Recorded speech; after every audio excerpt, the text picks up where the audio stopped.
Buenas noches, queridos hermanos. Un miércoles más para estudiar la palabra de Dios y estamos estudiando la primera carta del apóstol Juan y el miércoles pasado empecé este sermón que es del capítulo 4 del versículo 7 al 12. Me gustaría que abran sus Biblias y entonces podamos leer para empezar el sermón de hoy. Dice: Amados, versículo 7, amados, amémonos unos a otros, porque el amor es de Dios. Todo aquel que ama es nacido de Dios y conoce a Dios. El que no ama no ha conocido a Dios, porque Dios es amor. En esto se mostró el amor de Dios para con nosotros, en que Dios envió a su Hijo unigénito al mundo para que vivamos por él. En esto consiste el amor. No en que nosotros hayamos amado a Dios, sino que Él nos amó a nosotros y envió a su Hijo en propiciación por nuestros pecados. Amados, si Dios nos ha amado así, debemos también nosotros amarnos unos a otros. Nadie ha visto jamás a Dios. Si nos amamos unos a otros, Dios permanece en nosotros y su amor se ha perfeccionado en nosotros. Vamos a orar. Gracias, Padre, por esta hermosa noche del día miércoles. Estamos participando de la predicación, Señor, de la Iglesia Bíblica de la Gracia. Te pedimos que nos ayudes a entender por medio de tu palabra tu voluntad, Señor, a través de esta carta. Gracias por todo, por tu amor, en el nombre de Cristo Jesús. Amén. El miércoles pasado, cuando hemos predicado este sermón, la primera parte, hemos dividido este sermón en 3 puntos y decíamos que, en primer lugar, el amor tiene su origen en Dios. En segundo lugar, que el amor de Dios se manifestó en su Hijo Jesucristo. Y el tercer punto, que el amor de Dios se refleja en los verdaderos creyentes. Además dijimos que, en primer lugar, que el apóstol Juan pidió a los hermanos a amarse unos a otros. Tiene un objetivo, que el amor tiene su origen en Dios, que aquel que ama es porque conoce a Dios y ha nacido de Dios. Y en cuarto lugar, que Dios demostró su amor por nosotros al enviar a su Hijo a morir en nuestro lugar para que vivamos por medio de él. Y habíamos concluido el miércoles pasado que el amor identifica al verdadero creyente. Pero es interesante, hermanos, que el apóstol Juan también luego pasa a explicar en qué consiste o en qué está fundamentado el amor de Dios. Y eso está en el versículo 10, si abrimos nuestras Biblias, y dice 1 Juan 4:10, en esto consiste el amor, no en que nosotros hayamos amado a Dios, sino que Él nos amó a nosotros y envió a su Hijo en propiciación por nuestros pecados. Hermano, me gustaría pasar a explicar en primer lugar por qué dice el apóstol Juan que no es que nosotros hayamos amado a Dios, sino que Él nos amó a nosotros. Bueno, el verdadero amor, ni el amor a Dios, no nació de nosotros. Además, es difícil amar lo que uno no conoce. Los que necesitaban ser beneficiados de su amor y de su gracia éramos nosotros y no Dios. Él no nos necesitaba. No nos necesita y no nos va a necesitar en el futuro. Él es omnisciente, omnipresente, omnipotente. Él es poderoso. Ahora, ¿por qué dije de que nosotros éramos los que necesitamos de su gracia y de su amor? Me gustaría citar algunas condiciones entonces en las que nos encontrábamos nosotros antes de conocer el amor de Dios.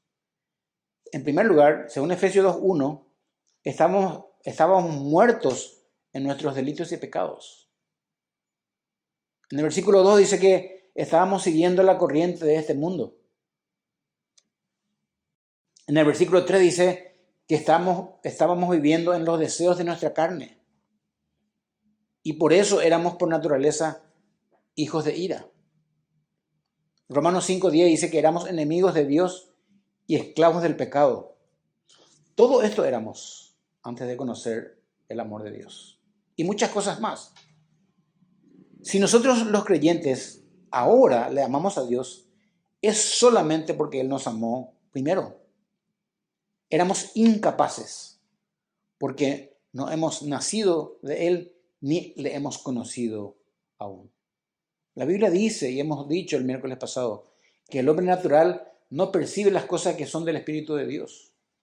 Para él son locura y no las puede entender. Porque estas cosas espirituales se deben entender espiritualmente. Es interesante afirmar entonces el concepto de que la religión en este mundo en general es el ser humano buscando a Dios. Pero el cristianismo es Dios buscando a la humanidad caída a causa del pecado.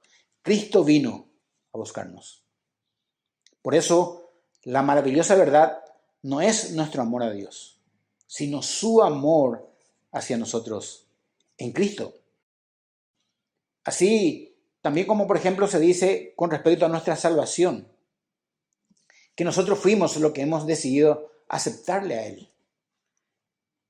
Hermanos, si nosotros le hemos buscado a Dios, es porque Él puso en su corazón que nosotros le busquemos a Él, porque nosotros no nacimos buscándole a Él. La Biblia afirma en Romanos capítulo 3, versículo 10, que el hombre no busca a Dios. El hecho de aceptarle, bueno, es una experiencia personal con Dios de cada uno de nosotros. Pero yendo a la Biblia, dice Él que Él fue el que nos trajo o nos atrajo hacia Él. Fíjense lo que dice en Juan, el mismo Juan en su Evangelio, en el capítulo 6, versículo 44, dice la Biblia, ninguno puede venir a mí si el Padre que me envió no le trajere. Esta palabra no le trajere podemos interpretar o traducir como que nos haya arrastrado hacia Él. Y yo, como una promesa dice, le resucitaré en el día postrero. Él nos buscó, a pesar de nuestro egoísmo y nuestros pecados, nuestra rebeldía y nuestro orgullo. Aún así, Él nos buscó. Por eso nadie de nosotros que forma parte de su iglesia es por méritos propios. Él nos introdujo en su cuerpo para ser parte de su familia, en el bautismo espiritual. Por eso la verdad gloriosa del cristianismo es que Dios ama a la humanidad caída y Él ha iniciado y mantenido una relación para cambiar el rumbo de nuestras vidas. El apóstol Juan, aparte de expresar que el amor de Dios se mostró, en este versículo 10, él quiso fundamentar o mostrar en qué se basaba ese amor. Bueno, dice la Biblia que Dios envió a su Hijo en propiciación por nuestros pecados. Vamos a ver a qué le llama la teología sistemática la palabra propiciación. Es una palabra interesante en la Biblia y en realidad, y en resumen, esta palabra propiciación significa apartar la ira por medio de una ofrenda. Vuelvo a repetir, dice, propiciación significa apartar la ira por medio de una ofrenda.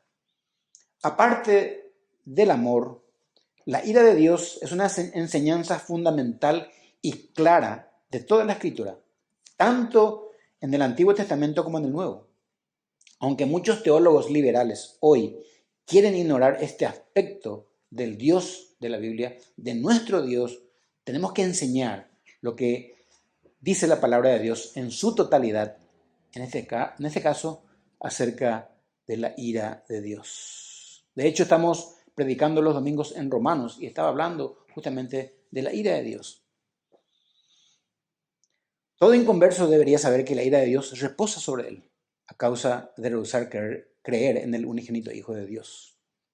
Quiero citar algo en el Antiguo Testamento y viendo y estudiando que más de 20 palabras diferentes que aparecen cerca de 580 veces expresan la ira de Dios en el Antiguo Testamento. Imagínense, hermanos, más de 20 palabras diferentes expresan 580 veces la ira de Dios en todo el Antiguo Testamento. Solamente quiero, por razones de tiempo, leer dos pasajes, dos citas.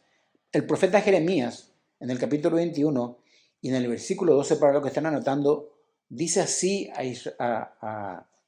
Israel: casa de David, Jeremías 21, 12, casa de David, así dijo Jehová: haced de mañana juicio y librad al oprimido de mano del opresor, para que mi ira no salga como fuego y se encienda, y no haya quien lo apague por la maldad de vuestras obras. El Señor está diciendo: hagan algo, libran del oprimido de la mano del opresor, porque para que mi ira no salga como fuego y se encienda. El profeta Ezequiel también estaba expresando algo en el capítulo 8, versículo 18, y dice lo siguiente, con otra palabra, el tema de la ira: pues también yo procederé con furor o con ira. No perdonará mi ojo, ni tendré misericordia, y gritarán a mis oídos con gran voz, y no los oiré. Aunque ustedes griten, dice, aunque ustedes griten a gran voz, yo no lo voy a oír. Voy a proceder con furor. Y en el Nuevo Testamento, también varias partes se menciona acerca de la ira de Dios, como por ejemplo en el libro de Juan. Ya hemos citado Juan 3:36. Dice en el versículo 36 del capítulo 3 de Juan: el que cree en el Hijo tiene vida eterna, pero el que rehúsa creer en el Hijo no verá la vida, sino que la ira de Dios está sobre él. Romanos 1:18 dice: porque la ira de Dios se revela desde el cielo contra toda impiedad e injusticia de los hombres que detienen con injusticia la verdad. Y por último, en la carta a los Efesios, el apóstol Pablo escribe lo siguiente, capítulo 2, versículo 3, entre los cuales dice: también todos nosotros vivimos en otro tiempo en los deseos de nuestra carne, haciendo la voluntad de la carne y de los pensamientos, y éramos por naturaleza hijos de ira, lo mismo que los demás. Ahora, ¿en qué forma Dios administró su ira en medio de su pueblo en el Antiguo Testamento? Eso tenemos que preguntarnos. De alguna forma Él no destruyó a su pueblo cuando estaba pecando. Hubiera raído de una vez por todas. ¿Cómo lo hizo? Bueno, Dios, en su gracia y amor, en el Antiguo Testamento, se acercó y Él mismo se puso en medio de su pueblo. Vino a habitar, dice el Éxodo, en medio de su pueblo, poniendo a sacerdotes que representen a su pueblo, y de esa manera los hombres, su pueblo, podían acercarse a Dios en la forma que Dios dictaba. De paso, esto es importante acotar, hermanos, Dios dicta la forma que nosotros podemos o debemos acercarnos a Él. Hoy, en este día, en este tiempo, el único medio para acercarnos a Él es Jesucristo. Es el único mediador entre Dios y los hombres. Es el sumo sacerdote, dice la Biblia. No hay otro medio para acercarnos a Dios. A veces escuchamos decir a las personas que uno puede creer en la forma que uno quiere. Y eso no es correcto. No porque yo lo diga, hermanos y oyentes, sino porque está escrito la forma que Dios quiere que nos acerquemos a Él. Podríamos ver eso en el contexto del Antiguo Testamento. Esto dictó Dios para su pueblo cuando cometían pecados, cómo acercarse a Él. Ahí en Levítico capítulo 5, versículos 5 a 6, Levítico es un libro que habla de la santidad realmente de Dios y cómo uno podía en aquella época mantenerse santo o apartado del pecado delante de Dios. Dice el versículo 5 y 6 del capítulo 5 de Levítico: cuando pecaren alguna de estas cosas, confesará aquello en que pecó, y para su expiación traerá a Jehová por su pecado que cometió una hembra de los rebaños, una cordera o una cabra como ofrenda de expiación, y el sacerdote le hará expiación por su pecado. Esto era un rito que todo hombre del pueblo de Israel debía hacer para que se le perdonen sus pecados. Esta era la forma que Dios obró con su pueblo durante el camino por el desierto.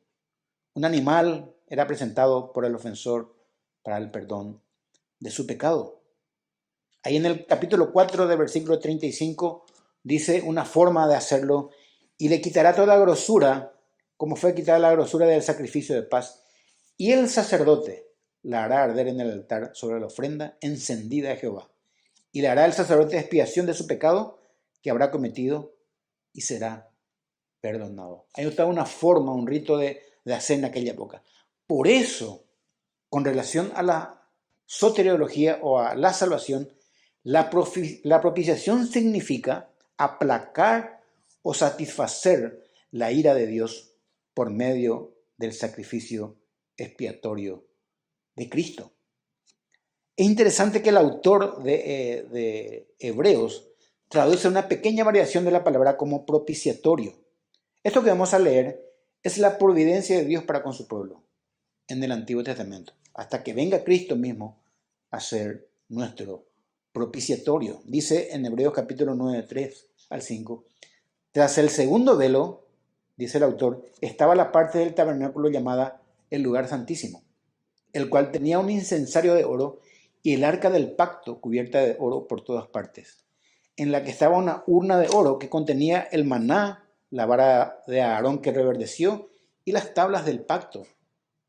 Y sobre ella querubines de gloria que cubrían el propiciatorio, de las cuales cosas no se puede hablar ahora en detalle. Propiciatorio dice que era una cubierta del arca o una tapa más o menos a la medida de este púlpito. Y este término del propiciatorio no designaba solo la cubierta o la tapa del arca, sino que evocaba a la vez el lugar y el acto mediante que el sacrificio de un animal se derramaba sangre sobre la tapa del arca.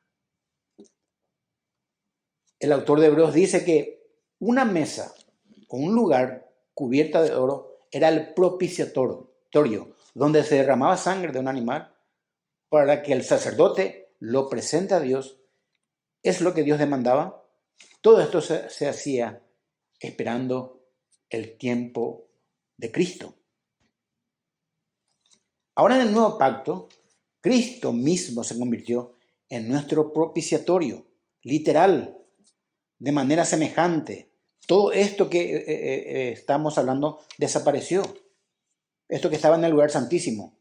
Dice que Cristo mismo entró en el lugar santo en el cielo para representarnos con su propia sangre. Ahí en 1 Juan 2:2 explica y él dice Juan, es la propiciación por nuestros pecados. Jesucristo. Y no solamente por los nuestros, sino también por los de todo el mundo. Juan en este pasaje dice que el mismo Jesús es la víctima propiciatoria por nuestros pecados y por todo el mundo. Ahora, por todo el mundo hay que entender, está diciendo en el sentido en que en todo el mundo existirán hombres y mujeres que creerán en el Señor Jesucristo. Por eso esta palabra propiciación significa, como dijimos al comienzo, significa apaciguamiento o satisfacción. Fue el sacrificio de Jesús en la cruz que satisfizo las demandas de la santidad de Dios para el castigo del pecado. Por eso se puede afirmar que Jesús propició o satisfizo a Dios. Qué interesante que Pablo en 2 Corintios capítulo 5, versículo 21 dice, al que no conoció pecado, por nosotros lo hizo pecado, para que nosotros fuésemos hechos justicia de Dios en Cristo. Fíjese lo que dice el autor de Hebreos de Cristo una vez más. Hebreos 12:17 dice, por lo cual Cristo debía ser semejante a sus hermanos para venir a ser misericordioso y fiel sumo sacerdote en lo que a Dios se refiere, para expiar los pecados del pueblo. Hermanos, Cristo se presentó como una ofrenda a Dios por nosotros. De hecho, era la única ofrenda que Dios aceptaría por nuestros pecados. Efesios 5:1 dice sobre el tema, y andad en amor, como también Cristo nos amó y se entregó a sí mismo por nosotros, ofrenda y sacrificio a Dios en olor fragante. Pablo escribe a los romanos sobre el tema en el versículo 25 y 26 y dice, a quien Dios puso como propiciación por medio de la fe en su sangre, para manifestar su justicia a causa de haber pasado por alto en su paciencia los pecados pasados, con la mira de manifestar en este tiempo su justicia, a fin de que Él sea el justo y el que justifica al que es de la fe de Jesús. Hermanos, Dios nos justificó en Cristo, mostrando su justicia. ¿Cómo lo hizo?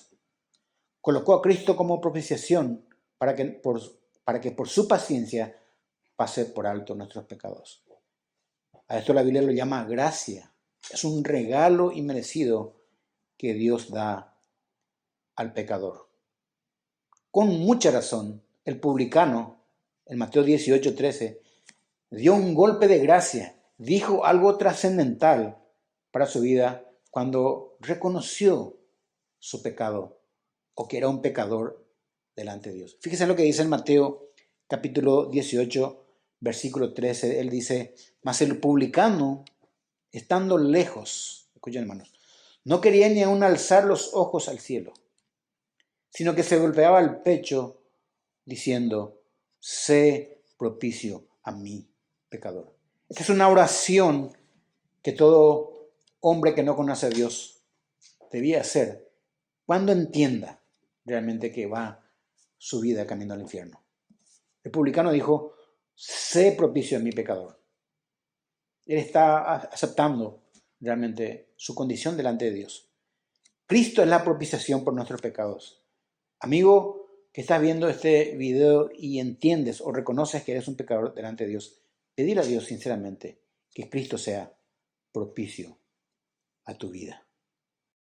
Con esto Juan fundamentó en qué consistía el amor de Dios frente a falsos maestros que negaban, recuerdan, que ellos pregonaban que Jesús no vino en carne.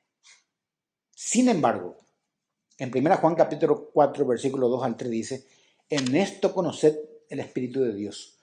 Todo espíritu que confiesa que Jesucristo ha venido en carne es de Dios. Y todo espíritu que no confiesa que Jesucristo ha venido en carne no es de Dios. Y este es el espíritu del anticristo, el cual vosotros habéis oído que viene y que ahora ya está en el mundo. Qué bueno, hermanos, entender que si Cristo no hubiera venido en carne, jamás podía ser la propiciación por nuestros pecados. Nunca podía derramarse sangre de su cuerpo. Y nosotros hemos visto y sabemos por historia que Jesucristo fue lanceado en la cruz del Calvario por nuestros pecados. De esta manera, hermanos, Dios mostró su amor para con nosotros. Esto es lo que hizo Dios por unos rebeldes que éramos tiempos atrás. Por lo tanto, nosotros los creyentes ahora gozamos de ese amor que Dios mostró para con nosotros. Y por eso en el tercer punto, y es la razón que vamos a estudiar, que dice que el amor de Dios se refleja en los verdaderos creyentes. Observen lo que dice en el siguiente versículo, versículo 11 del capítulo 4, estamos de 1 Juan, dice, amados, dice el versículo 11, si Dios nos ha amado, así debemos también nosotros amarnos unos a otros. Juan está diciendo, queridos o apreciados hermanos, si Dios nos ha amado así, nosotros también debemos amarnos. ¿Cómo? ¿En qué forma? Bueno, hemos estudiado y visto recién. Dios envió a Jesucristo en sacrificio a morir en nuestro lugar y de esa manera nos redimió de nuestros pecados.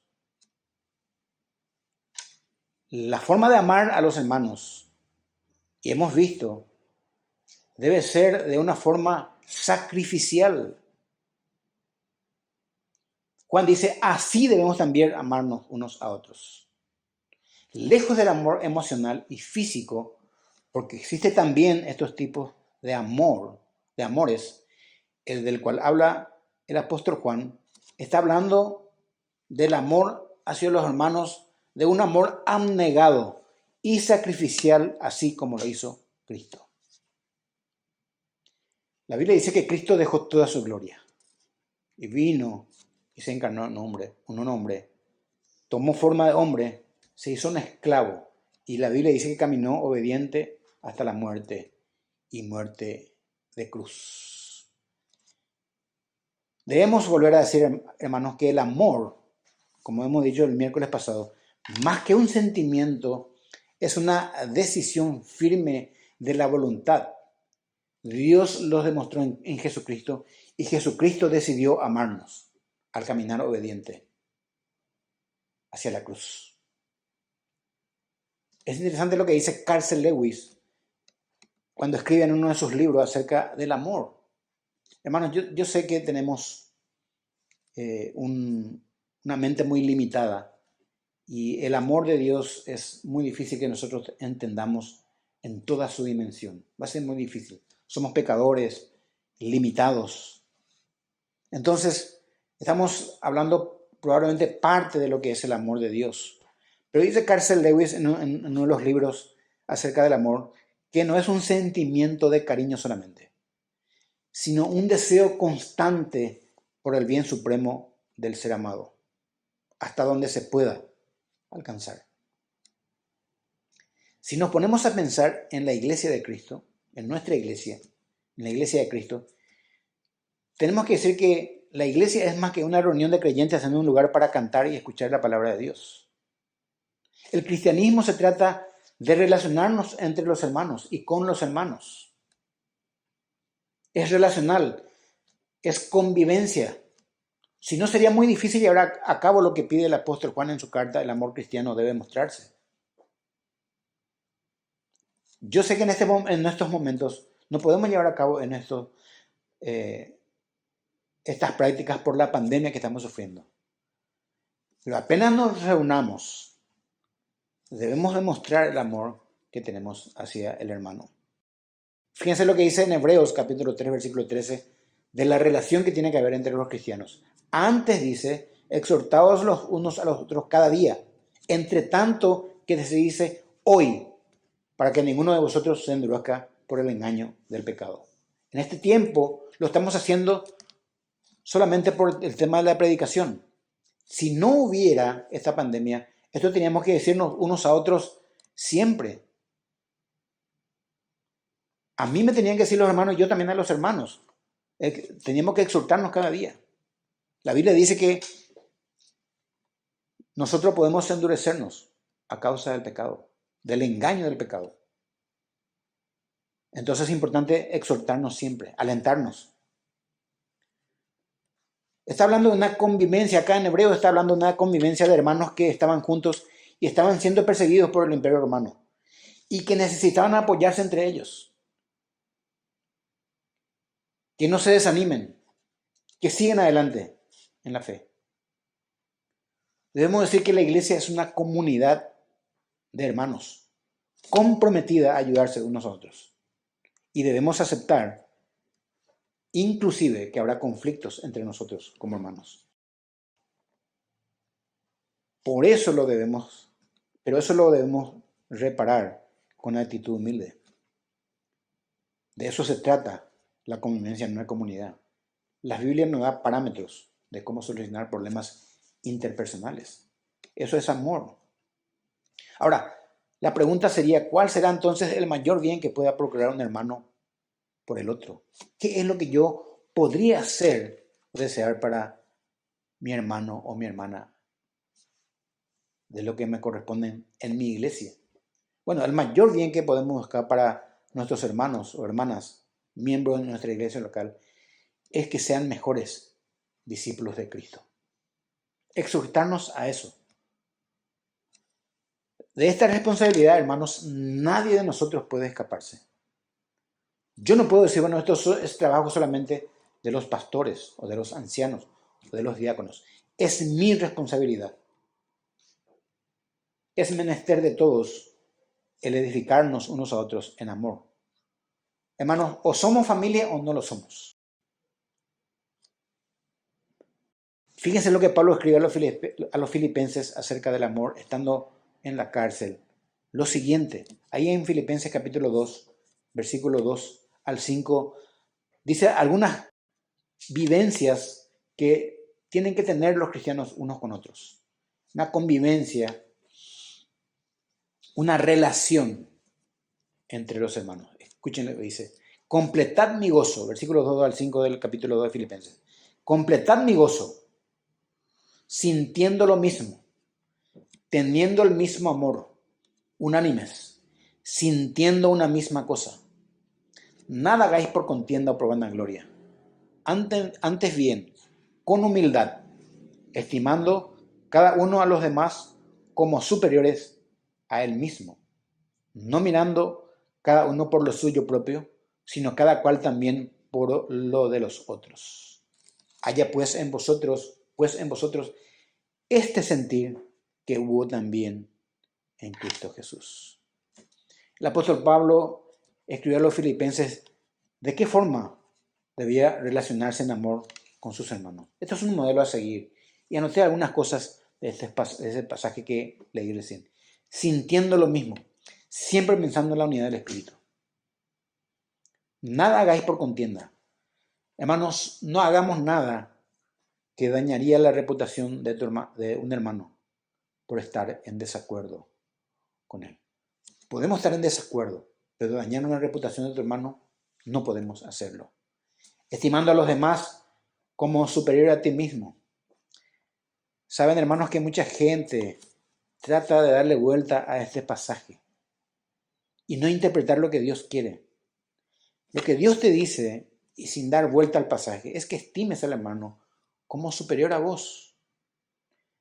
Ahora, por el orgullo que hay en nuestras vidas, nos cuesta a veces alabar lo bueno que tiene el hermano y decir o tratarle como un superior a mí. Porque no somos humildes. Nos cuesta. Dice, no mirando lo suyo propio, sino por el del otro. Esto está atacando totalmente el egoísmo que hay en nuestra vida.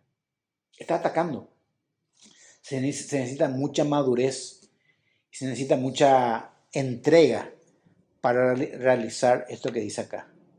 Porque lo primero que miramos es lo nuestro. Y si podemos, lo mejor del otro. Esta es una forma que nos pide la Biblia que amemos. Esto que cité. Dice 1 Corintios capítulo 10, versículo 24. Ninguno busque su propio bien, sino el del otro. Esto es difícil. Esto tendríamos que estar... Se necesita mucha renuncia. ¿Saben de qué, hermanos? El cristiano tiene el Espíritu Santo para hacerlo. Lo puede hacer. El Espíritu Santo le capacita para lograr esto. Ahora, esta es la forma que la iglesia debería convivir unos con otros. Esto es lo que Juan está transmitiendo a sus oyentes que formaban parte de un mismo cuerpo, que es la iglesia. La iglesia, vuelvo a repetir, es una familia. Quiero leer un pasaje sobre este tema que estuvimos hablando recién, el tema de exhortarnos, el tema de relacionarnos, el tema de decirnos. Hay unos pasajes que me llaman mucho la atención en Levítico. Imagínense en Levítico ya. Allá, cuando comienza la Biblia, en los orígenes del Antiguo Testamento, dice en Levíticos 19 y 17 lo siguiente. Moisés escribe, dice, no aborrecerás a tu hermano en tu corazón. Razonarás con tu prójimo para que no participes de su pecado.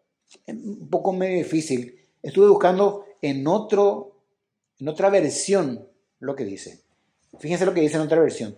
No alimente odios secretos contra tu hermano, sino reprende con franqueza a tu prójimo para que no sufras las consecuencias de su pecado.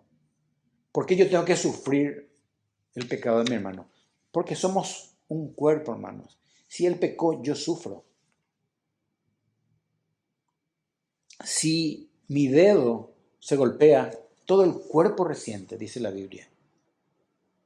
Pero a veces preferimos callarnos y no amonestar al hermano. ¿Saben qué? Para quedar bien con él y con los demás. Y eso, según este pasaje, es una falta de amor. ¿Saben por qué? Porque no queremos amonestar, nos cuesta. Y también, cuando amonestamos, corremos el riesgo que el otro se enoje y no queremos eso.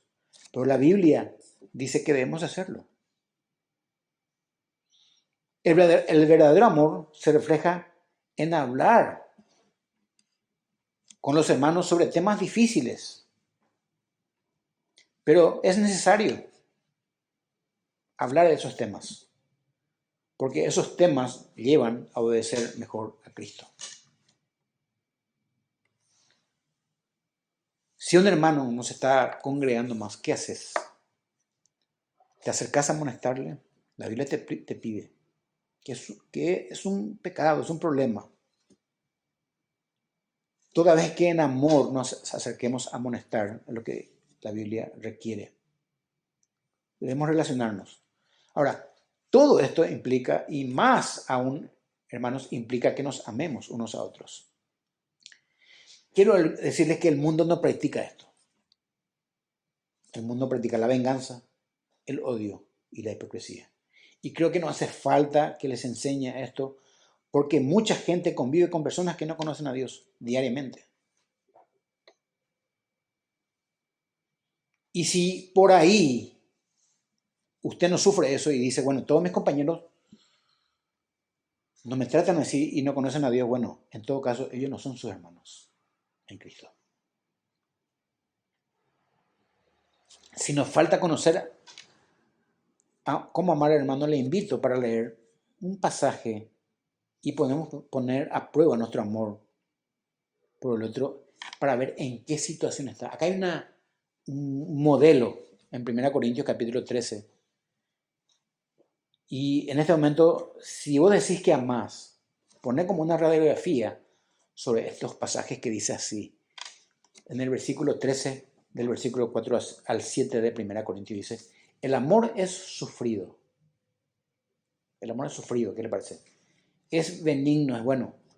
El amor no tiene envidia, no es jactancioso, no se envanece, no hace nada indebido, no busca lo suyo, no se irrita, no guarda rencor.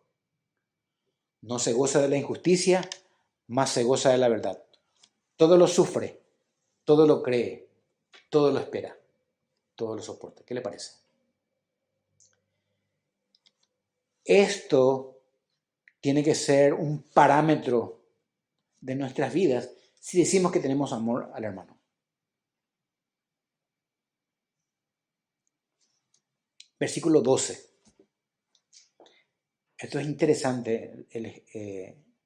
El apóstol Juan escribe como último versículo de esta noche. Dice así, nadie ha visto jamás a Dios. Si nos amamos, versículo 12, si nos amamos unos a otros, Dios permanece en nosotros y su amor se ha perfeccionado en nosotros. Esta frase, nadie ha visto jamás a Dios, ya Juan había escrito en su evangelio en el capítulo 1, versículo 18, ¿se acuerdan? Dice Juan 1:18, a Dios nadie le vio jamás. El unigénito Hijo que está en el seno del Padre, Él, Jesucristo, le ha dado a conocer. Nosotros conocemos a Dios a través de Cristo. Juan podía tranquilamente decir, porque él le palpó a Cristo, él le vio. Él dijo en el primer capítulo de 1 Juan, tocante al verbo de vida, que nosotros le hemos palpado. Juan estuvo con él mucho tiempo, 3 años viviendo con él, conviviendo. Por eso él puede decir, a Dios nadie le vio jamás. El unigénito Hijo que está en el seno del Padre, Él le ha dado a conocer. Ahora, el Éxodo, en Éxodo capítulo 33, 20 dice algo interesante. Dijo más, dice Moisés, no podrás ver mi rostro, porque no me verá hombre y vivirá. Y dijo aún Jehová, he aquí un lugar junto a mí, y tú estarás sobre la peña, y cuando pase mi gloria, yo te pondré en una hendidura de la peña, y te cubriré con mi mano hasta que haya pasado. Cuando Moisés iba a ir a recoger las tablas que Dios iba a escribir para la ley del pueblo, dijo que Dios iba a pasar por ese lugar. Él se puso una hendidura de una peña y dice que pasó Dios por ahí. Es interesante lo que dice Números 12:8. Quiero leer para explicar este versículo del Éxodo. Dice Número 12:8, cara a cara hablaré con él. y claramente y no por figuras, y verá la apariencia de Jehová. ¿Por qué pues no tuviste temor de hablar contra mi siervo Moisés? ¿Se acuerdan de este momento? Era cuando María y Aarón hablaron mal de Moisés. Acá dice cara a cara. Sin embargo, en Juan 1.18 dice, a Dios nadie le vio jamás. ¿Qué está pasando? Bueno, este pasaje de Números, donde dice cara a cara hablaré con él, no significa que Moisés haya visto a Dios directamente. Lo que está diciendo es que Dios siempre habló con Moisés sin intermediarios, directamente con él. No fue por medio de visiones o sueños. La Biblia no nos explica cómo fue que habló con él, pero habló directamente sin ningún intermediario. Es lo que está diciendo, cara a cara hablaré con él. Podemos decir que no se trata de que Moisés haya visto la plena gloria de Dios. Moriría él si hubiera visto esto, porque dice la Biblia esto, que no podrá ver mi rostro porque no me verá hombre y vivirá. Lo que vio Moisés es la semejanza o la representación del Señor, de una apariencia. Ahora, en el Éxodo 33:23 dice algo muy, muy interesante. Después dice, apartaré mi mano y verá mis espaldas, mas no se verá mi rostro. Hermanos, las espaldas de Dios era una luz cegadora. Y todos sabemos lo que le ocurrió a Moisés en su rostro cuando se volvió blanco como la nieve, dice. Cuando fue bajando después de pasar la gloria de Dios por aquel monte. Moisés no podía ver el rostro de Dios y seguir con vida. Y es extraño que Moisés nunca haya comentado sobre esta experiencia. ¿Qué digo con esto? En 1 Timoteo 6:16 dice, el único que tiene inmortalidad, está hablando del Señor, que habita en luz inaccesible, a quien ninguno de los hombres ha visto ni puede ver, al cual sea la honra y el imperio sempiterno. Amén. Entonces, según este pasaje, y lo que vimos hace rato en el Antiguo Testamento, nadie puede ver a Dios, porque Él es invisible, Él es espíritu. El Señor Jesús tampoco ya no tiene presencia física en el mundo. Juan le vio, pero nosotros no lo hemos visto. La Biblia dice que está sentado a la diestra del Padre. ¿Por qué está explicando Juan esto? Porque los únicos que podemos demostrar el amor de Dios en este tiempo somos los creyentes, su iglesia, su familia. Juan 3:35 dice, en esto conocerán todos que sois mis discípulos, si tuviereis amor los unos con los otros. Hermanos, tamaña responsabilidad tenemos los creyentes de que el amor de Dios pueda verse en nosotros, ya que la gente no puede ver a Dios ni a Cristo. Quedamos los verdaderos creyentes como responsables de reflejar el amor de Dios para que los que no lo conocen quisieran conocerle. Escuchen lo que dice 1 Juan 4:12. Si nos amamos unos a otros, Dios permanece en nosotros. Como vimos al comienzo, que el amor procede de Dios y Dios ha dado esta capacidad a sus hijos por medio de su Espíritu Santo, esto es nacer de Él y conocerle a Él. Esta experiencia con Él nos dio la capacidad de amar unos a otros, tanto que el amor nos identifica con Dios. Hermanos, su presencia en nuestras vidas demuestra su permanencia en nosotros. Esta palabra permanecer refleja la meta de ser como Cristo. Dice 1 Juan 4:16, estamos terminando. Y nosotros hemos conocido y creído el amor que Dios tiene para con nosotros. Dios es amor. Y el que permanece en amor, permanece en Dios y Dios en él. Y por último, hermanos, dice que su amor se ha perfeccionado en nosotros. Esta palabra teleios, perfeccionado. Ese amor que Dios nos dio o nos tiene en Cristo, no es que se haya perfeccionado en tiempo pasado. Ese amor ha sido perfecto siempre, no aumenta ni disminuye. Literalmente ha alcanzado la perfección en nosotros. Y lo que Juan quiere decir en este pasaje, que el amarnos mutuamente los hijos de Dios ha llegado a su máxima perfección. Cuando desarrollamos ese amor, de Dios entre nosotros llega a su máxima perfección. Se perfecciona en nosotros.